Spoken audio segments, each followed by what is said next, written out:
দেশব্যাপী কর্মসূচির অঙ্গ হিসেবে হর ঘর তিরঙ্গা অভিযানের অংশ হিসেবে সোমবার মুখ্যমন্ত্রী তার নিজ বিধানসভা কেন্দ্রে বাড়ি বাড়ি তিরঙ্গা তথা জাতীয় পতাকা প্রদান করেন। এদিন গান্ধীঘাট এলাকায় বাড়ি বাড়ি এই কর্মসূচিতে মুখ্যমন্ত্রীর সঙ্গে বরদোয়ালি মণ্ডলের নেতৃত্বগণ উপস্থিত ছিলেন।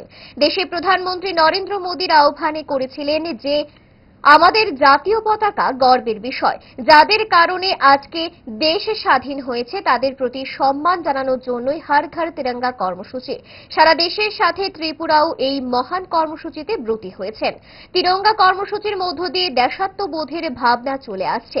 সংবাদ মাধ্যমের সামনে এমনই প্রতিক্রিয়া দিলেন রাজ্যের মুখ্যমন্ত্রী ডক্টর মানিক সাহা।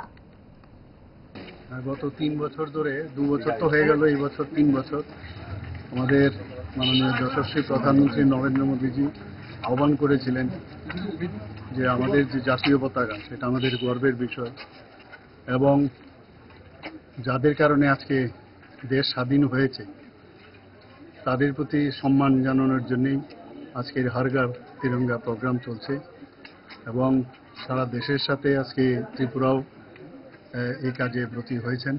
আজকে আমার নিজস্ব যে বিধানসভা আছে সেখানে আমি আজকে এসেছি। গতকাল আমি আরেকটা বিধানসভাতেও এই কার্যক্রমে উপস্থিত ছিলাম। 3 পর্যায়ে এই কার্যক্রম হয়েছে।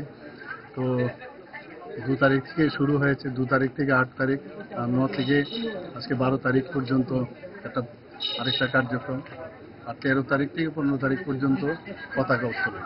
সেই কার্যক্রমে আজকে সামিল হয়েছে।